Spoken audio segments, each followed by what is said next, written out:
¿Qué tal? ¿Cómo están? Estamos en Paradero, Perú. Hoy día vamos a conversar con Carlos Basombrío. Él es especialista en asuntos de seguridad.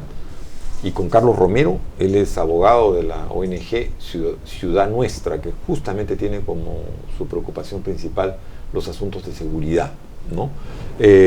O tú me precisas, ¿no? ¿Es principalmente seguridad? Principalmente seguridad. Es correcto lo que he dicho entonces. Bueno, esta semana, o el 9 de mayo, se ha presentado un informe que se titula La seguridad ciudadana, el problema principal de América Latina. Lo ha presentado aquí en el Perú Marta Lagos y Lucía Damer. Es el Latinobarómetro. El Latinobarómetro se aplica ya hace varios años en la región. Se hacen encuestas en los 21 países, si no me equivoco, de la región. Creo que son 21. Efectivamente, creo que son 21 en que se hacen encuestas. En el caso del Perú, la encuesta la hace Apoyo, Ipsos Apoyo. Y equivalentes a Ipsos Apoyo las hacen en otros países de América Latina. Entonces, este es una medición sobre cuál es el principal problema que perciben los latinoamericanos, y en particular se ha concentrado en la seguridad ciudadana por haberse, digamos, constatado que es percibido como el principal problema por los latinoamericanos. Entonces yo quisiera, haciendo el esfuerzo de un cierto orden para que nos entiendan, ¿no? Hay una primera pregunta, ¿no? Que se dice, ¿cuál considera usted que es el problema principal o más importante en el país o en su país, ¿no?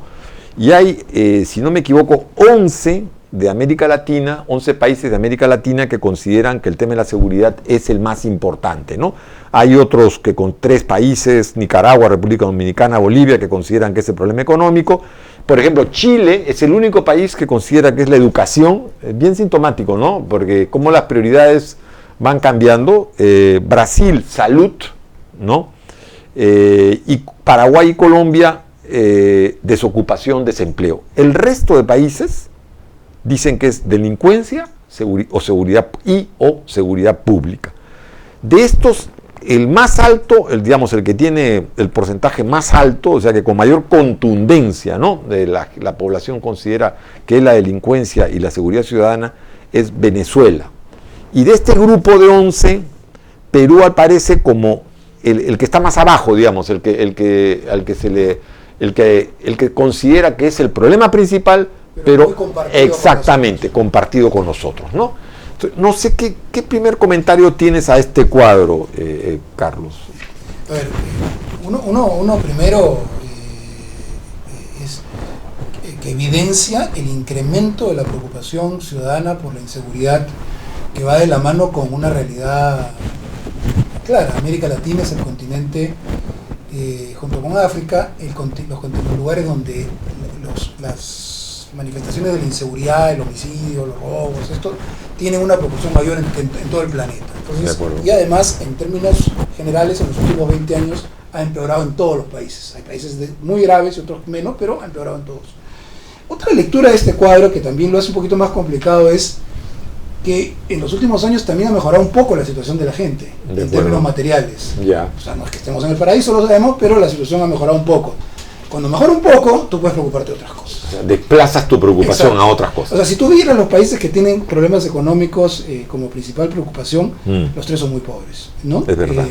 Sobre todo Nicaragua y Bolivia, ¿no? Sí. También República Dominicana. También República Dominicana. Claro que es verdad que, particularmente en el caso de Nicaragua, la situación de inseguridad es razonablemente manejable. Entonces hay una doble lectura allí, porque después vamos a ver en otros gráficos que serían aparentemente contradictorios con este, pero en realidad no lo son tanto, puesto que ahí es discernir el problema principal, ¿no? Entonces, ni los que dicen delincuencia no les importa lo otro, pero pueden darse el lujo de decir, bueno, entre la gama de problemas, Venezuela es un país que tiene problemas complicadísimos de pobreza, etcétera. Sí, tremendo. Pero la magnitud de la inseguridad en Venezuela es horror. Es altísimo, ¿no? Bueno, es que Venezuela hoy por hoy hay un 62%, digamos, de venezolanos que considerarían a la inseguridad como el problema principal. Mira, Venezuela es el país de América Latina, junto con Honduras, y creo que ya superando Honduras, que tiene la tasa de homicidio más alta, que se ha duplicado en los últimos 15 años. la mortandad de gente los fines de semana en Venezuela es cifras que no lo puedes imaginar. O sea, Venezuela, Caracas y otras ciudades, pero particularmente Caracas, es una ciudad extremadamente insegura, donde además la muerte está asociada a la inseguridad permanentemente. Creo que junto con Honduras, me atrevería a decir que son los dos países con las peores situaciones en América Latina. De acuerdo. ¿Tú, Carlos? Sí, coincido con Carlos que hay un incremento en la percepción ciudadana de la delincuencia como uno de los principales problemas del país. Y esto lo vemos en la secuencia de las encuestas de apoyo. A mediados de la década pasada, la delincuencia era el cuarto o quinto problema en importancia. Ahora ya está muy cerca del primero. Entonces, hay un incremento de la percepción como problema. Pero ojo, coincido también con Carlos que una lectura es, como hay un crecimiento económico en varios países de la región y en el Perú en particular, eso permite visibilizar también a la delincuencia como un problema a atender con mayor urgencia. Pero ojo, tampoco es una simple percepción de los ciudadanos de que la delincuencia, de que se sienten inseguros por gusto. Ya. Hay un aumento de los homicidios y hay un aumento de la delincuencia patrimonial. O sea, no es solo un problema de percepción, sino hay datos duros, digamos, hay datos duros que hay un crecimiento. Y encuestas de opinión pública. Las estadísticas policiales dan cuenta de que la denuncia de delitos por cada 100.000 habitantes, el 2010 fue la cifra más alta de la última década. Yeah. Y las encuestas de opinión pública, el Latinobarómetro, el Barómetro de las Américas, dan una tasa de victimización, es decir, de ocurrencia real de delitos en el Perú muy alta. Yeah. Entonces, ojo, se percibe como uno de los principales problemas porque la calle está peligrosa. Yeah. Y además, las instituciones son muy débiles, son muy frágiles, no hay mucha confianza en las instituciones. Ok, ahora, antes de dejar este cuadro, que es un poco el pantallazo general, debe decirse que siendo para los peruanos el principal problema, digamos, si nos comparamos con Venezuela tiene, para un 62% de venezolanos es el principal problema, ¿no es cierto? Lejos. Para los peruanos es el 21%, o sea, no es que tengamos que sacar premio, pero es un tercio, prácticamente un tercio. Eso quiere decir que estamos muy cerquita en importancia de los problemas socioeconómicos. Exactamente, porque mira, el que está inmediatamente por encima de Perú, viendo acá, tiene 35, o sea, hay un 35% de hondureños y también de argentinos que consideran que el tema de la inseguridad es el principal, pero hay una diferencia importante entre 21 y 35, pero, ¿no es cierto? Eso no significa, porque lo vas a ver en los cuadros siguientes, que los peruanos no estén preocupados por la inseguridad, sino que están muy preocupados por otras cosas. No sé si transmito la idea. Porque ahí vas a ver en otros gráficos. Es un problema de intensidades, digamos, de preocupación. Ya veré, pongo en la balanza estos 7 problemas. Ya. Desempleo, pobreza, etcétera, etcétera, ocupan en el Perú un lugar relativamente alto y eso hace que aparezca en primer lugar. Como más balanceado. Y la corrupción también aparece alta en el Perú. Exacto. Ya, te entiendo. Eso explica por qué Honduras, por ejemplo, solo tiene 35. Claro. Honduras es un país que tiene 2 características. Es el horror en temas de inseguridad, pero es pobrísimo. Entonces, preguntado del hondureño, ¿cuál es el principal problema? Empleo, quiero salario, pobreza, ¿no es cierto? Y también seguridad, porque te das cuenta, mira a un lado. O sea, es el país con mayor violencia homicida del mundo. Así es. Honduras. Claro. Terrible, ¿eh? Terrible, porque sí veo que son varios países. Donde la policía está directamente involucrada. Claro, y un poco para cerrar este bloque, claro, es bueno el apunte que ustedes hacen, porque así uno entiende por qué para Uruguay, que uno francamente va a Montevideo y se siente en el paraíso, las casas no tienen rejas. Me acuerdo cuando fui a Montevideo, me parecía que estaba en otro planeta, no porque no habían, era otra cosa, ¿no? Y la seguridad en la calle es impresionante. Para los uruguayos, el 41% de los uruguayos considera que el tema de la inseguridad es el principal, pero seguramente en términos absolutos, no seguramente, de hecho, en términos absolutos, Montevideo y las principales ciudades uruguayas son muchísimo más tranquilas que la peruana, ¿no es cierto? Eso tiene, a ver, y compleméntalo, la calidad de vida del uruguayo es mucho mejor, mucho más alta. Exacto. Y un tercer elemento es que la sensación de inseguridad crece en sociedades en transición, es decir, en sociedades donde el delito se está deteriorando. No importa que esté, o sea, digamos, la sensación de inseguridad se estabiliza en países de inseguridad alta o media. Ya. Pero en el momento de la transición, cuando empiezas a poner la reja, por decirlo de alguna manera, Ok, de acuerdo. Ahí crece. Ahí la crece mucho esa percepción. Ya. Cuando ya no puedes, como siempre se dice, no puedes dejar la bicicleta en la puerta de la calle. Ya. Ese comprendo. momento es un momento de incremento muy alto de sensación de inseguridad, ¿no? Muy bien. Vamos a hacer una breve pausa y retornamos para seguir conversando sobre la inseguridad en el Perú y en general en América Latina.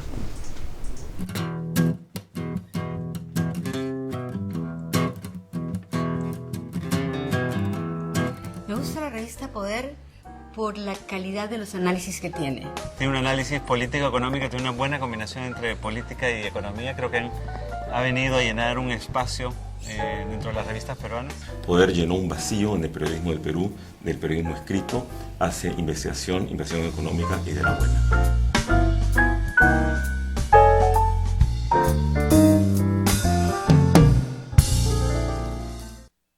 A mí me gusta leer Poder porque te reta y te incomoda con inteligencia y con estilo.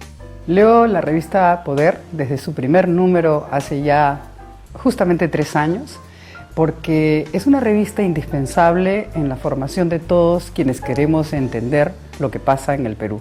Es creativa, es inteligente y tiene rigor. Y eso para mí es el periodismo que me gusta y por eso leo Poder.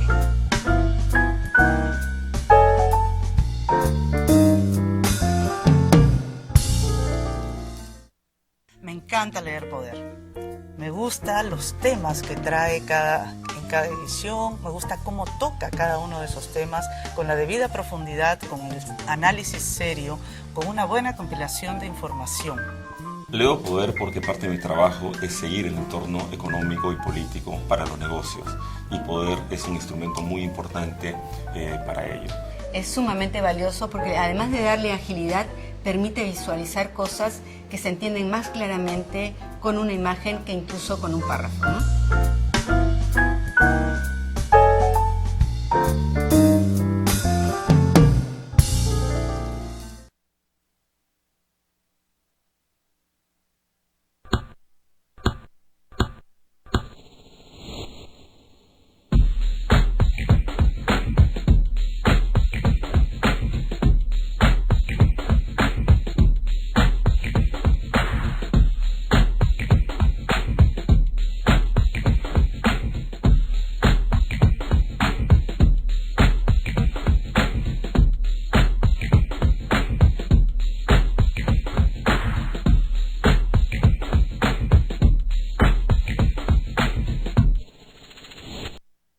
Me gusta la revista Poder.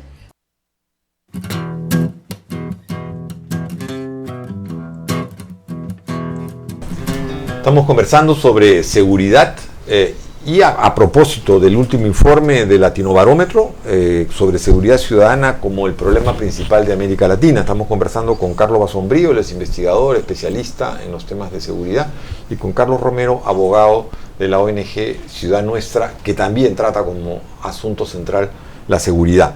Hay otro cuadro en este informe que habla sobre tasa de homicidio por país, ¿no? Aquí el Perú no aparece. Felizmente, gracias a Dios. No aparecemos entre, creo que son los 20 primeros. Aparece primero Honduras, que era justamente el dato que tú hace. Lo sigue El Salvador, es tremendo, ¿no? O sea, estos dos países centroamericanos. Y después viene Côte d'Ivoire, que es un país africano, ¿no? Un país africano. Jamaica, que es un país, digamos... Jamaica es muy grave el caso. Sí, que es un país, digamos, del Caribe. Del Caribe, y Venezuela, por mencionar los 5 primeros. ¿Qué tendríamos para decir en relación con esta información? En el caso peruano, es cierto, tenemos de las tasas más bajas en la región, que es una región violenta, pero hay un dato preocupante que es la tendencia al alza. Ya. Si vemos el indicador de homicidios por 100.000 habitantes, entre los años 2000 y 2004, el Perú tenía una tasa de 5 homicidios por 100.000 habitantes. El quinquenio 2005-2009 se elevó a 11. Ya. Pero hay un dato curioso, que no conocemos a fondo el problema. Según estadísticas policiales, el 2010 la tasa fue de 9 homicidios por 100.000 habitantes. el 2010.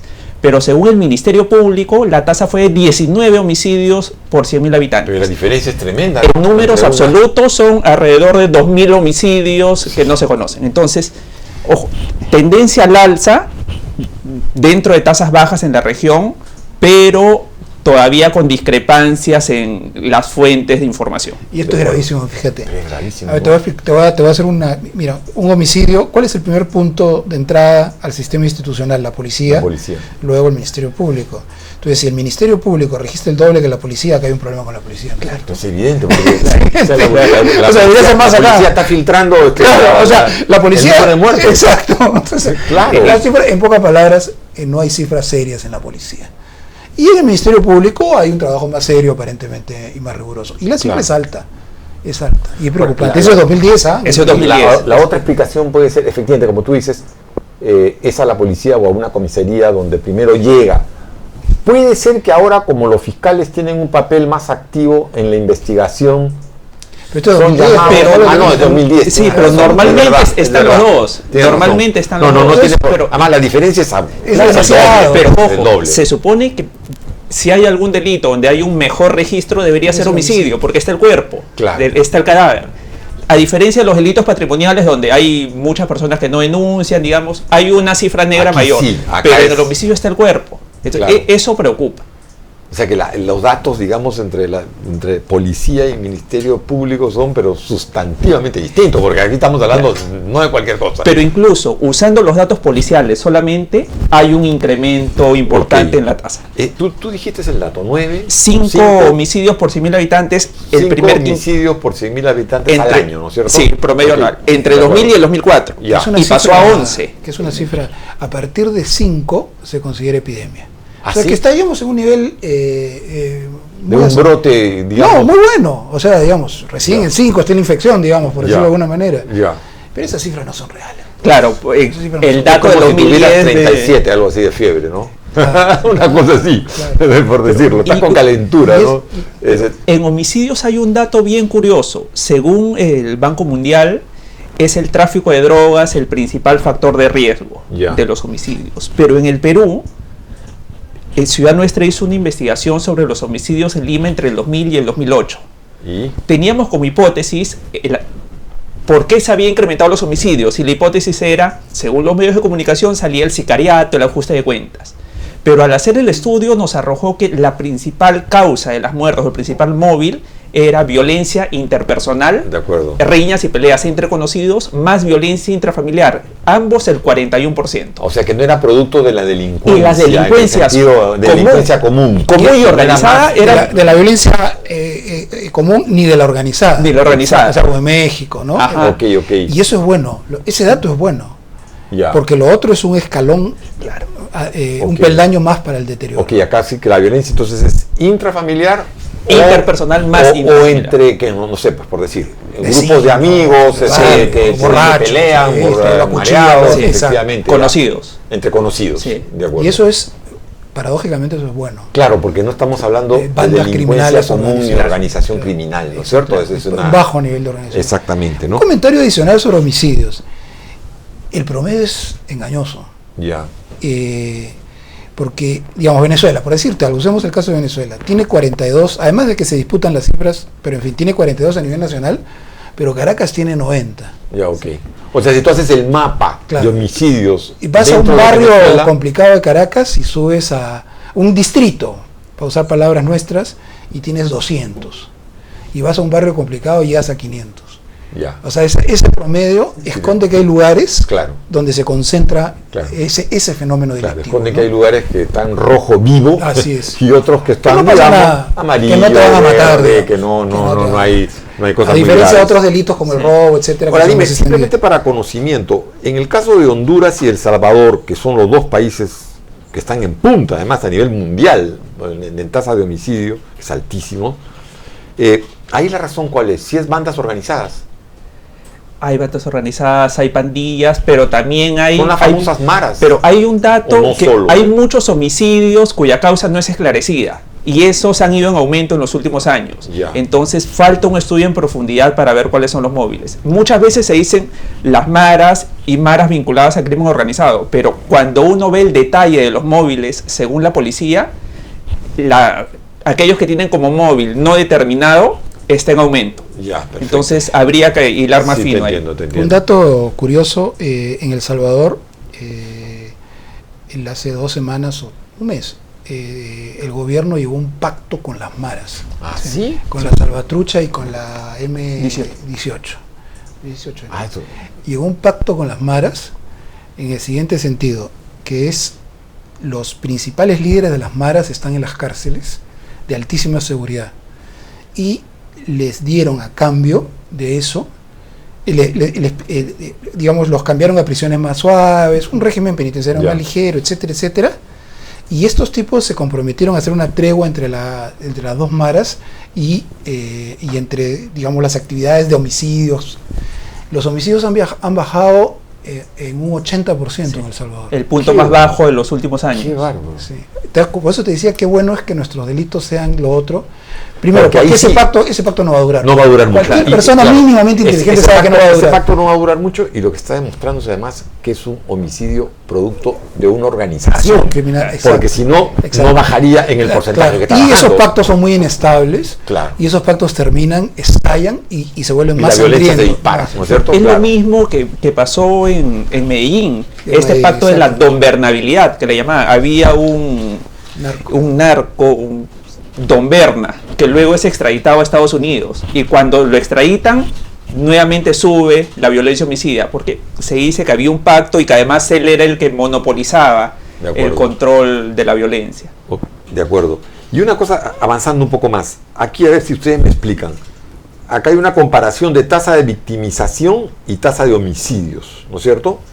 Y aquí México aparece en punta, por decirlo, hablando en términos hípicos, como nivel de victimización, 42. Segundo aparece Perú, 40, pero la tasa de homicidio es, pues, en el caso de México 18, en el caso de Perú, como ustedes han dicho, 5.2. O sea que hay una... ¿Por qué se da este desnivel tan grande? Cualidad del delito. A ver, ¿cómo es eso? La victimización es una pregunta en la cual tú tienes que responder si has sido de víctima de algún delito en los últimos 6 meses, un año. Okay. Te pueden haber arranchado la cartera. Hay un montón de formas de preguntarlo, que es una complicación, pero digamos en general es eso. Ya. Eso puede incluir desde un arrebato de una cartera, que es el robo de autopartes del auto, el robo del foco de afuera de la casa. Si hagan un encuestador y te preguntan... ¿Usted ha sido víctima? Mírate el foco que te robó, sí. Entonces, eso hace que países de baja violencia tengan tasas de victimización muy altas. Perfecto. Chile, por ejemplo, tiene tasas de victimización altas. ¿Cómo se llama? Lo que pasa es que hay discrepancias entre Latinobarómetro y Barómetro para las Américas, pero en todo caso la cifra es alta. Pero Chile sigue siendo alto, efectivamente, en comparación con la violencia. Su victimización es 29%, claro, 3 de pero cada, tasa de homicidio es solo 3,7, o sea que no llega ni a 4. No llega ni a 4, ¿no es cierto? Que hay problemas en esa tasa de homicidio. La tasa de homicidio chilena también está falseada, es más alta, pero bueno, pero es 6,7. Pero ahí hay algo curioso, pareciera correr por cuerda separada, lo que es homicidio de victimización, por lo que dice Carlos, la intensidad del delito, el tipo de delito. En victimización normalmente es el delito patrimonial, el robo al paso, pero mientras que el Perú tiene tasas bajas de homicidio, es cierto, la victimización es alta. El Latinobarómetro mide la victimización por hogares, es decir, si el encuestado o alguien de su hogar fueron víctimas. Y ahí el Perú ocupa el segundo puesto. Recordemos que el Barómetro de las Américas, que mide la victimización directa, es decir, si el encuestado o personal, si el encuestado fue víctima, el 2010 colocaba al Perú en el primer lugar. Bueno, entonces, pero entre el primero y el segundo claro, hay mucha distancia. O sea, hay coincidencia en ambas pero hay un detalle, lo que sí me sorprende es que en nivel de victimización, Honduras y El Salvador, que estaban en punta, digamos, adelante, en mayor tasa de homicidio, no aparecen entre los, acá cerca de 12 primeros de América Latina. Hay lógicas distintas. Porque la cantidad de incidentes delictivos, o sea, porque se concentra mucho más en violencia criminal organizada, de acuerdo, mafiosa, lo que hace que sea en términos porcentuales, menor los arranchones de cartera, Claro. pero sí mayor los homicidios. Sí. ¿No es cierto? Algo así, digamos, Sí. para simplificarlo, ¿no? Hay otra gente que sostiene, porque son contradicciones, las que tú estás señalando son contradicciones reales, ¿no? Hay otra gente que sostiene que al ser tan grave la situación, que tú consideras ya te comprendo. víctima de un delito, si te Ya, o sea, ya en un país Ya, donde ya. matan a una, pero le que te cortan roben, las cabezas, claro, que te quiten el foco de la casa, yo no lo o considero. que te roben un foquito del auto, No lo ya considero. ni lo consideras. Esa es otra explicación. Ahora, Claro, porque la verdad es que nadie sabe bien si es así o no. No, no, ok, porque claro, en victimización sí hay un tema de percepción. Claro, está A mezclado con diferencia de percepción. tasa de homicidio. Exacto, está mezclado con Claro, percepción. claro. Un dato adicional en lo de victimización. En el Perú se ha incrementado la victimización, que coincide con las estadísticas policiales de aumento de denuncias. Pero también se ha incrementado la violencia en los delitos patrimoniales. Un dato es que Siendo comparativamente muy baja. siendo baja, de acuerdo. Los robos al paso o los robos con arma, el año 2006 eran el 3% del total. El 2010 se incrementó al 19%. Entonces, hay un incremento importante de lo que es la violencia en la delincuencia cotidiana o patrimonial. Ok, de acuerdo. Vamos a una pausa y retornamos, por favor, para seguir conversando sobre seguridad.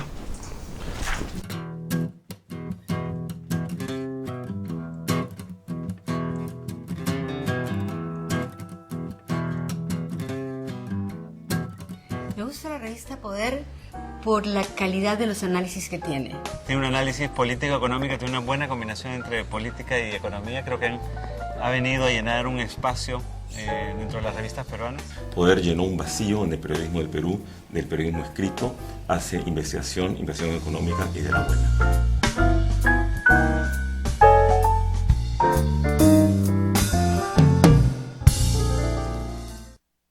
A mí me gusta leer Poder porque te reta y te incomoda con inteligencia y con estilo. Leo la revista Poder desde su primer número hace ya justamente 3 años, porque es una revista indispensable en la formación de todos quienes queremos entender lo que pasa en el Perú.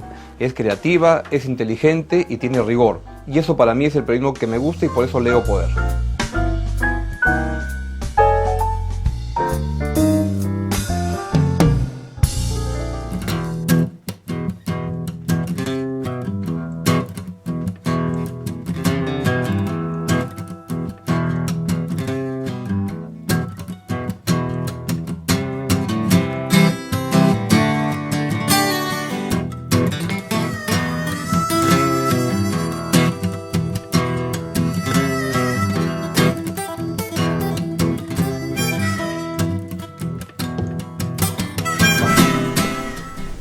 Sí, estamos acá en Paradero Perú conversando sobre inseguridad y seguridad también ciudadana, delincuencia, a propósito de un informe que esta semana presentó el Latinobarómetro y que considera que la seguridad ciudadana se ha convertido en el principal problema de América Latina. Y estamos conversando con Carlos Asombrío, que es especialista en asuntos de seguridad, y con Carlos Romero, que es abogado de la ONG Ciudad Nuestra, que tiene como principal responsabilidad, preocupación, la seguridad. Acá hay un cuadro que es violencia en los espacios públicos y privados. Tiene algo que ver con lo que tú habías mencionado, Carlos, ¿no?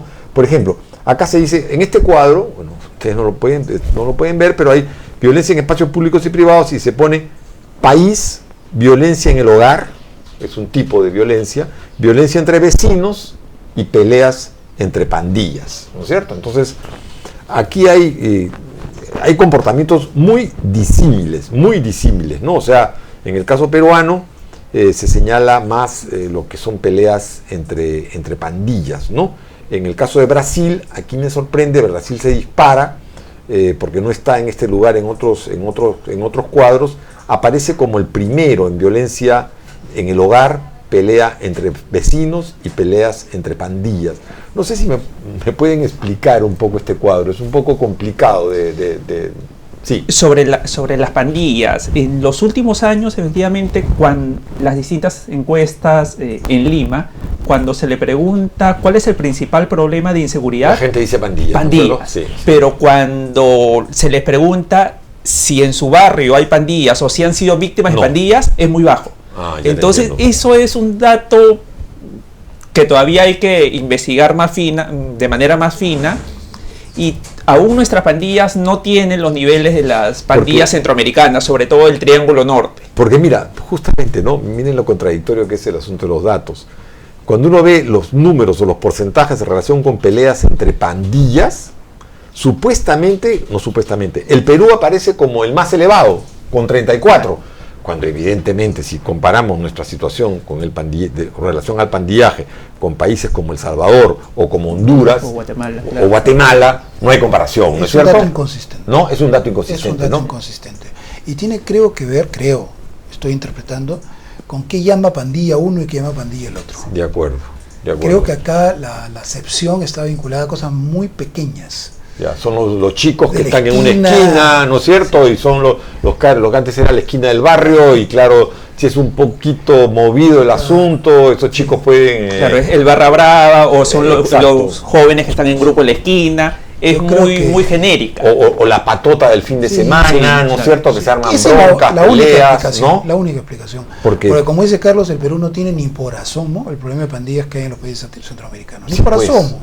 Ni en número, ni en organización, ni en violencia, en fin, de todas las cosas. Actividad delictiva misma. Delictiva. ¿Qué número tienen ustedes una cifra aproximada del número digamos, el número de pandilleros en países como El Salvador, como en el Perú me referiría yo, hay una falta de información. No conocemos nuevamente bien el problema, que es una de las principales deficiencias de nuestra política pública. ¿Por qué digo esto? Porque desde hace 10 años se viene hablando de que en Lima hay alrededor de 12.000 pandilleros en 400 pandillas. Y es la misma cifra del inicios de la década pasada. Entonces no conocemos bien. Y creo que eso puede además crear problemas en cómo enfrentar el problema. Por supuesto. Porque es muy distinto, es sustantivamente diferente lo que uno puede llamar una pandilla en El Salvador, ¿no es cierto? Las maras o la otra que tú mencionas. Salvatrucha. Bueno, esas son organizaciones que uno llama pandilla, pero son organizaciones criminales, nacionales, organizadas, incluso hasta transnacionales, ¿no es cierto? O sea, porque trafican. Ahora, incluso allá hay una dimensión social del problema, que no es solamente, o sea, incluso allá la gente exige distinguir entre el muchachito que recién entra, que es recuperable, etc. Es importante, ¿no es cierto? Porque pero si no, el problema es un problema en un 85% un problema social, que cuando se le enfrenta por ese camino se tiene ciertos éxitos. Sí, pues, por ejemplo, mira, el otro día, es que me parece muy importante, porque si no se termina poniendo en un mismo cajón pandilleros. Oye, un momentito, en realidad eso es un grupo criminal. Están entre la mala crianza. Exacto. No quiero minimizar el problema, pero también pongamos en su exacta dimensión, ¿no es cierto? El otro día, conversando justamente aquí en el programa con José Ávila, de la Defensoría, él nos decía que el número de presos, de internos, entre 18 y 24 años, o 25 años, había disminuido de manera muy importante en los últimos 5 años. Y él tenía la hipótesis, que me parece bastante interesante, que los programas que se hicieron, los programas para jóvenes, para jóvenes, que se hicieron durante el gobierno de García, y que entiendo se siguen ahora, tuvieron un efecto positivo. Sí.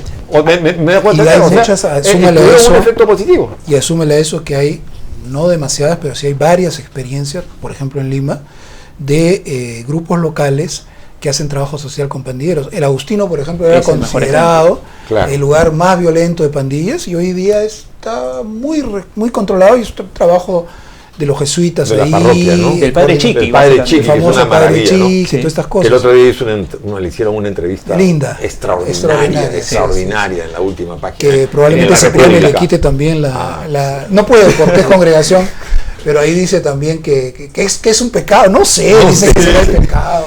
Debe ser egoísmo, y que cuando se muera quiere que sea una jarana.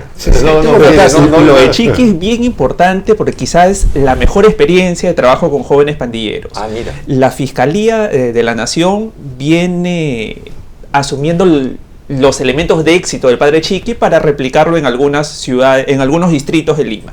Pero ojo, ya que es una responsabilidad del Sistema Nacional de Seguridad Ciudadana. Cuando ¿Qué está haciendo el Estado por replicar lo que está haciendo bien el padre Chiqui en el Agustín? Hay problema de pandillas en el Callao, hay problema de pandillas en Ayacucho. ¿Me puedes decir un rasgo de lo que él hace? Una el padre Chiqui tiene de su trabajo. 4 líneas de acción muy importantes. Primero, él no busca acabar con la organización de los jóvenes. Ya. Porque dice que esa organización es valiosa y lo que él busca es reorientar. Perfecto. Las conductas de esos jóvenes que pueden seguir organizándose. Y él tiene como líneas de acción la educación, ha adecuado la metodología de los colegios Fe y Alegría para trabajar con jóvenes pandilleros. 2, el deporte. Pero él ha constituido un club deportivo Martin Luther King. Y él dice algo muy importante: no basta con construir la loseta deportiva de la cancha de Fulvito. Perfecto. ¿Por qué? Porque si construyes la loseta y no tienes ninguna intervención formativa, eso se convierte en un fumadero. Ese es lo mismo que pienso yo cuando se hacen nuevas pistas en Lima. Si las nuevas pistas en Lima no están acompañadas de una organización del tránsito y también de los peatones, ¿no es cierto? Prácticamente de nada vale. Lo único que es que abres, en lugar de la pista de medir no sé cuántos metros, medirá ahora el doble, pero el caos es igual, la falta de respeto en el manejo es igual, e incluso también los ciudadanos paran el taxi donde le dé la gana. O sea, no basta, como dice él, en crear una losa deportiva. Lo que hay que hacer es... Puede empeorar el problema. Lo que él dice es la actividad formativa a través del deporte. Y tiene 2 líneas de acción más. Uno, el trabajo. Y ahí el padre Chiqui tuvo una buena alianza con el grupo Interbank. El principal accionista de Interbank, don Carlos Rodríguez Pastor, lo fue a buscar al padre Chiqui con su esposa y diseñaron un programa de formación laboral. No les dieron trabajo desde un inicio, sino los formaron. Muchos de esos muchachos trabajan. Qué interesante. Y muchos trabajan, claro, en el banco o en los hoteles Casa Andina o en supermercados o en cines. Entonces, una práctica bien interesante. Y una cuarta línea de acción, él dice, ojo, se les está dando cosas importantes a los jóvenes, sí, pero ustedes han cometido una infracción y tienen que reparar el daño a su comunidad. Esa es una línea de acción. La justicia restaurativa. Ustedes le han hecho un daño a su comunidad, tienen que repararla haciendo obras para su comunidad. O de distintas formas, haciendo obras o pidiendo disculpas, que muchas veces la víctima lo que quiere es la disculpa. Claro. Y entonces eso viene funcionando bastante bien. Qué interesante, además, la verdad. ¿Te imaginas, Santiago, si eso fuera una política pública? Claro, justo, lo que estaba pensando, porque le iba a preguntar es ¿por qué no se replican estas experiencias? Porque vivimos en un país donde la seguridad es tratada como la última rueda del coche, donde se cree que poner un poco más de plata o una ley más dura va a solucionar el problema. Eso es cómo sube las penas, ¿no es cierto? O sea, que en no lugar de 10 le pones 15, ¿no? O cualquier cosa así. Tenemos penas altísimas, tenemos cadena perpetua y tenemos penas hasta 35 años. Sí, no, es una estupidez. O sea, la voluntad, digamos, de rehabilitación, no sé si es la palabra exacta y correcta, pero no está, pues, no está incluso puesta, ¿no? La palabra rehabilitación es exagerada, porque es evitar el tránsito de una situación de mala crianza social incluso hasta de violencia juvenil, pero que no necesariamente tiene carácter delincuencial, ¿no es cierto? Sistemático, porque incluso creo que debe haber una diferencia, me parece, por sentido común sustantiva entre entre muchachos que hacen pequeños hurtos de manera eventual y los que se organizan ya para hacer una banda sistemática. Si tú enfrentas el problema de los jóvenes, estás enfrentando lo sustantivo del problema de la delincuencia.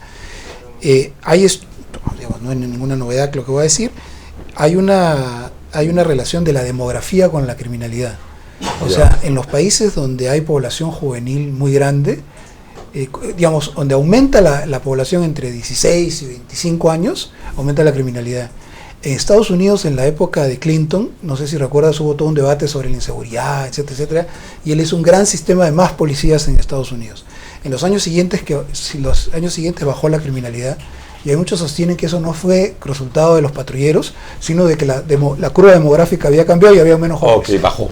Cambió. Así de simple. Entonces, eso te resalta la importancia de trabajar con lo que tú dices también debe ser una de las explicaciones de por qué en muchos países europeos los migrantes, al ser muchos de ellos jóvenes y además desempleados, claro que sí, son los más propensos los que aparecen como los más propensos a caer en conductas delictivas, ¿no es cierto? Pero esos migrantes convertidos en adultos y con empleo se establecen. Joven, pobre, desempleado sea de donde, exactamente, es potencialmente. Y la respuesta penal o policial y penal en general no es la solución. Claro.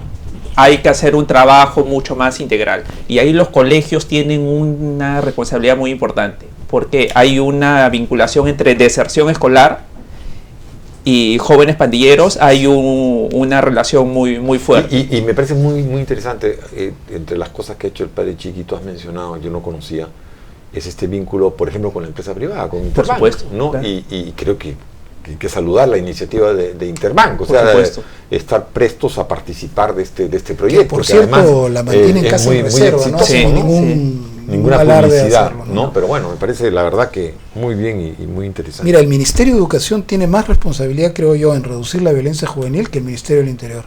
Si tú ayudas con programas contra la deserción escolar, o el otro, que es aumentar las horas que están los muchachos en la escuela, porque, digamos, si salen a las 4 y hasta las 7 que regresan los padres de trabajar, o 8, esas 4 horas son críticas.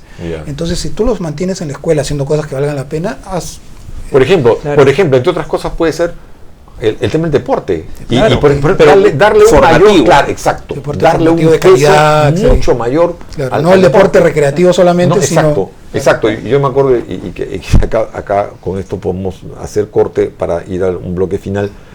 Constantino Carballo, que fue el director del fallecido, que es director de los Ríos Rojos, él me acuerdo decía, yo creo que era muy lúcido Constantino, decía que el deporte, contra lo que piensa mucha gente, ¿no? Que lo tiene así un poco, le da una mirada peyorativa, ¿no?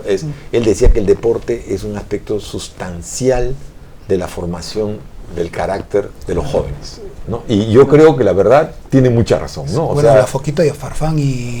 sí, ¿cómo se llama el otro? Guerrero, Wally Sánchez, son del grupo que él formó, ¿no? Son del grupo que formó. También el Zorrito Aguirre, también claro. No es gratuito esa relación. Esos muchachos podrían estar perdidos de repente si no hubieran tenido esa oportunidad, ¿no? Exactamente. Bueno, vamos a hacer una pausa y retornamos.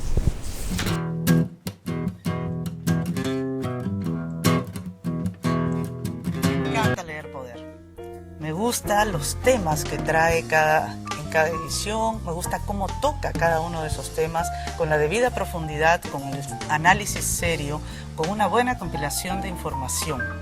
Leo Poder porque parte de mi trabajo es seguir el entorno económico y político para los negocios, y Poder es un instrumento muy importante para ello. Es sumamente valioso porque además de darle agilidad, permite visualizar cosas que se entienden más claramente con una imagen que incluso con un párrafo, ¿no?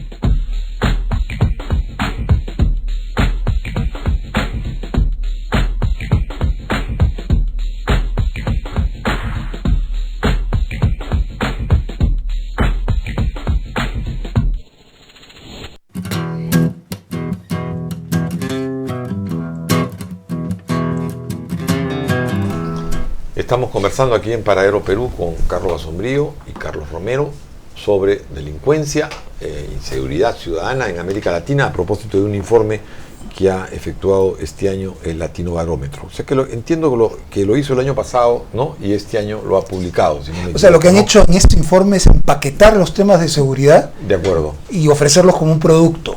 Ok. O sea, han individualizado, porque tema han singularizado. Y lo han empaquetado, claro. De acuerdo, porque son bien. Encuestas desde mediados de los 90. Ok, ¿no? Muy bien.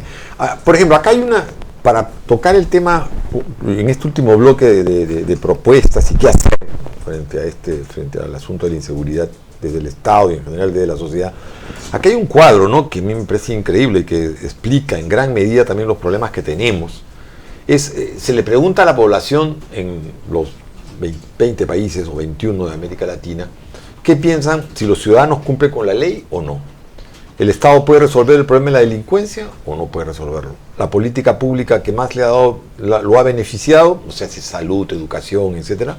Y si hay una buena seguridad ciudadana en el país.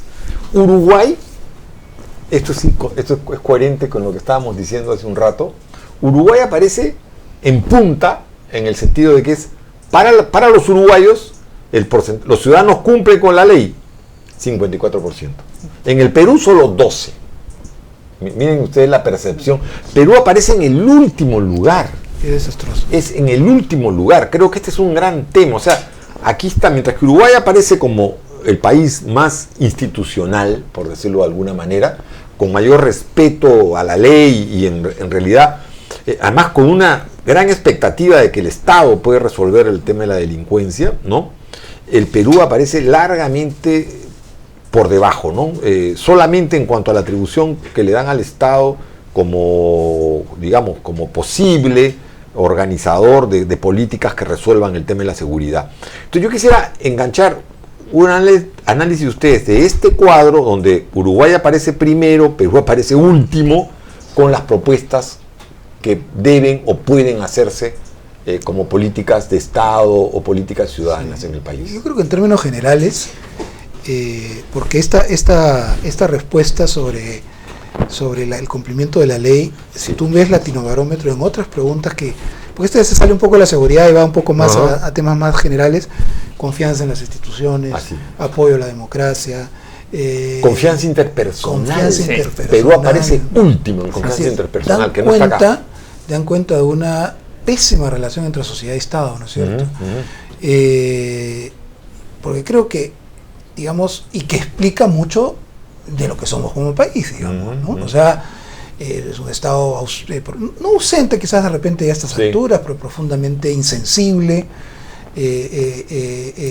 poco inclusivo, poco amigable, no sé cómo llamarlo, pero que eso es lo que sentimos los peruanos frente al Estado, incompetente, corrupción, es otra de las cosas. La percepción de corrupción del Perú es de las más altas, y no somos de los más corruptos, somos corruptos el Perú, claro, pero no hay otros peores, pero que tiene mejor percepción.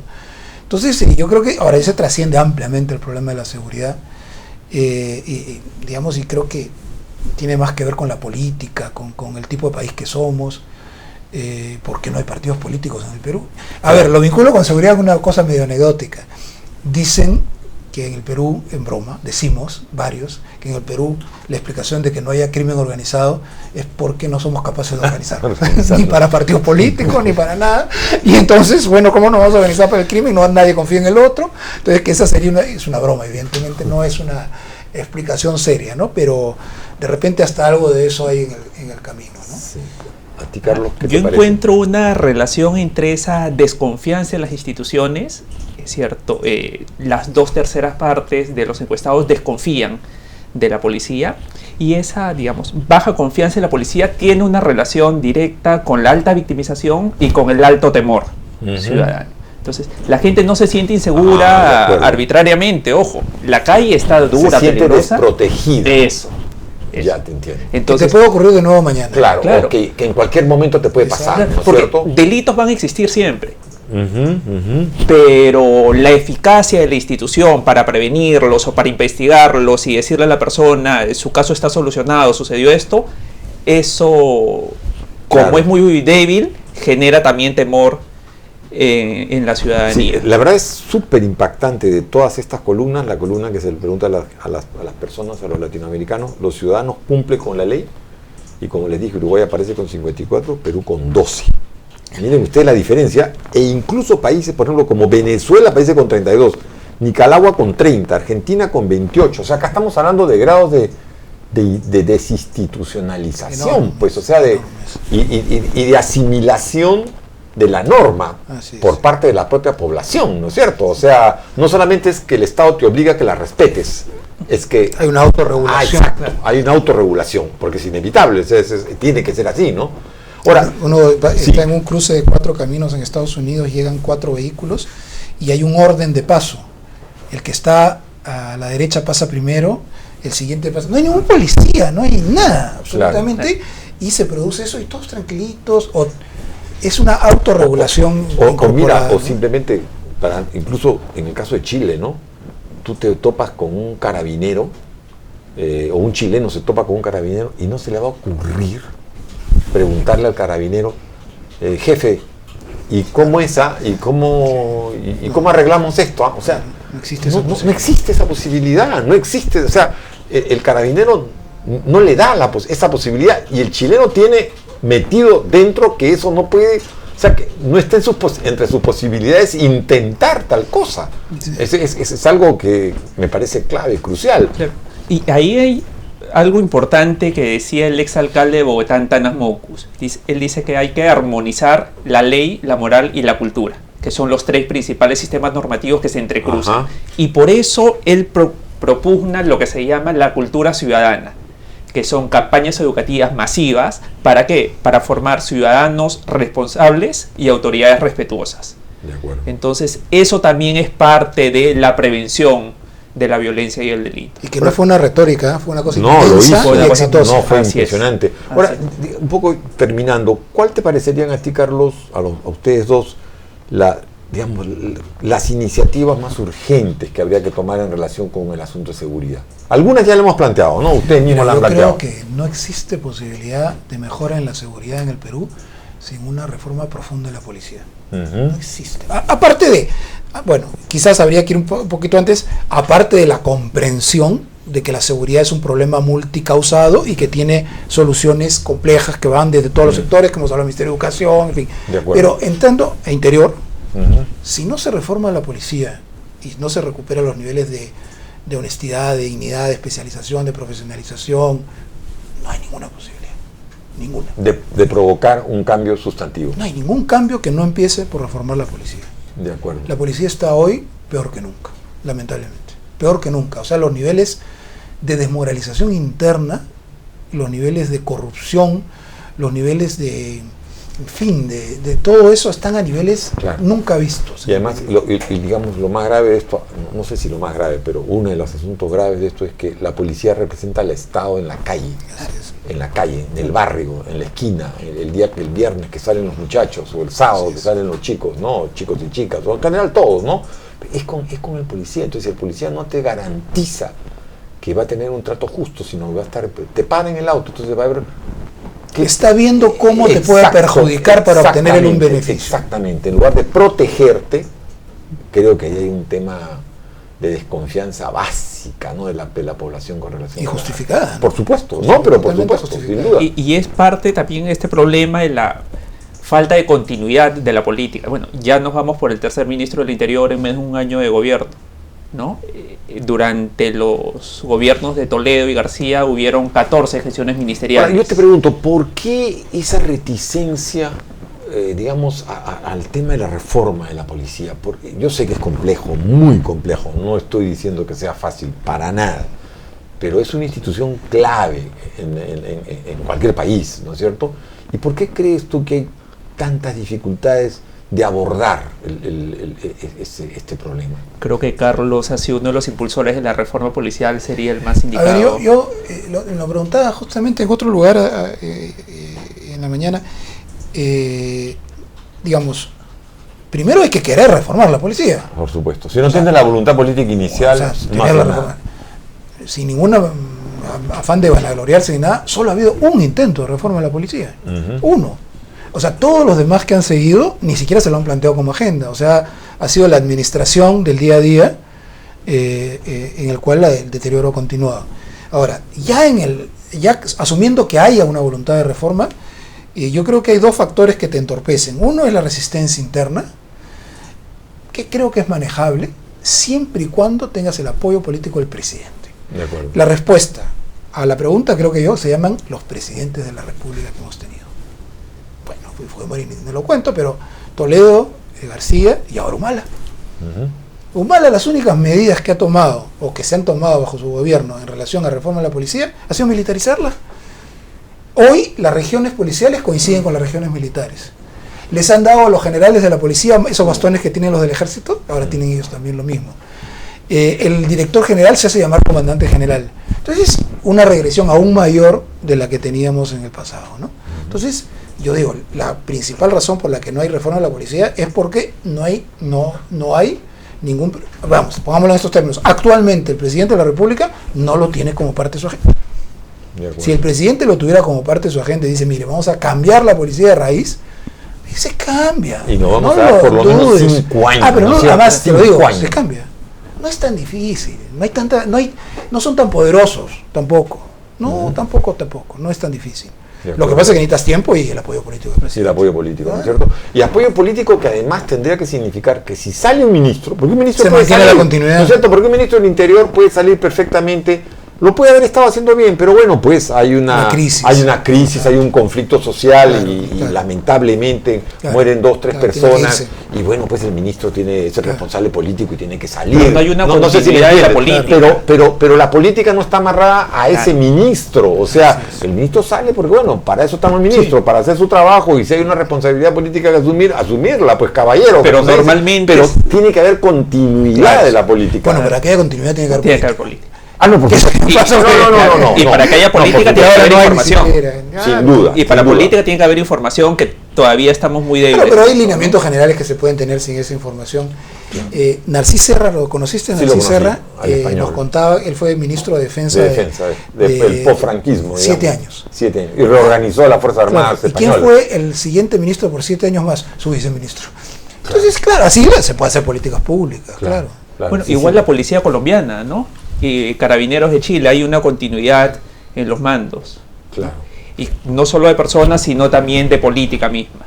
Exacto. Y yo creo que eso es, y aquí creo que con esta idea terminar, ¿no? Porque efectivamente, si uno identifica una reforma de la policía con el ministro de turno, eso es absolutamente frágil. O sea, absolutamente frágil. Eso muere el día que el ministro salga, y el ministro puede haberle estado haciendo muy bien la reforma de la policía, ¿no es cierto? Pero hubo un problema político, social, del que sea, y él tiene que asumir esa responsabilidad y dejar el cargo. Así es. ¿No es cierto? Pero eso tiene que ver con una política y efectivamente no hay otro que el presidente, otra de las cosas que me sorprende, Santiago, que lo sostenga, ¿no? Otra cosa que me sorprende es que creo que sería una reforma profundamente popular. Sí, pues. ¿No es cierto? No sería impopular. O sea, no entiendo muy bien la racionalidad que tienen detrás. Una es el desinterés, no está en la agenda. Otro es la idea de que la policía hay que controlarla. Hay que ver que los jefes te apoyen, digamos, para hacer a veces no las cosas más limpias, ¿no? Pero yo creo que sería sumamente popular. Por supuesto. Sumamente popular. Que tengamos una policía que en 5 o 6 años, entonces la gente la respete. ¿no? Claro. Y se sienta protegido, o sea, que sienta... Mira, ese presidente ya hizo la agenda con eso nomás. Oye, mira, la verdad, y que sientas que no te esté esperando en una esquina donde tú vas a hacer la revisión técnica y están por ahí porque sabes que estás llegando sin revisión técnica, o estás en la esquina y te estén esperando donde puedes voltear porque no está claro si tienes que voltear o no. Entonces, bueno, eso no puede ser. Y Ollantumala creo que debería tener más peso esto, porque si hay una política que es regresiva en términos de nivel de clases sociales, de la seguridad. Mientras más arriba estás, más te proteges. Claro. O sea, nosotros tenemos formas de garantizar nuestra seguridad, y los más pobres pero los sectores populares menos. No las tienen. Por supuesto. Y son los que tienen menos policías, serenazgos más frágiles, menos empresas de seguridad privada. Esa es una política de inclusión social, de respeto a los que menos tienen. O sea, finalmente en Miraflores pasan mucho menos cosas pues que en La Victoria o en San Juan del Urigancho, ¿no es cierto? Exactamente. Y más o menos te puedes proteger, tienes vigilante privado en la cuadra, el serenazgo. El municipio, para comenzar, tiene más recursos, hay menos población. Esa es una política progresiva. Pero no sé, no se le presta atención. Solamente el municipio de San Juan del Urigancho, cerca de 1 millón de personas, imagínate, pon orden ahí, o sea, no... Ese tiene que ser el Estado Nacional. Tiene que ser el Estado Nacional, ¿no? O sea, no puede ser solo el municipio, ni mucho menos. Tiene que apoyar el gobierno central. Bien, queremos, la verdad, agradecer muchísimo a Carlos Basombrío. Él es, como hemos dicho, experto en asuntos de seguridad, y a Carlos Romero, él es integrante de la ONG Ciudad Nuestra, que tiene como preocupación principal también la seguridad, y esto que nos ha permitido, los dos nos han permitido conversar ampliamente a propósito de este informe, o sobre este informe de Latinobarómetro dedicado a la seguridad ciudadana como el problema principal de América Latina. Bueno, muchísimas gracias y hasta la próxima.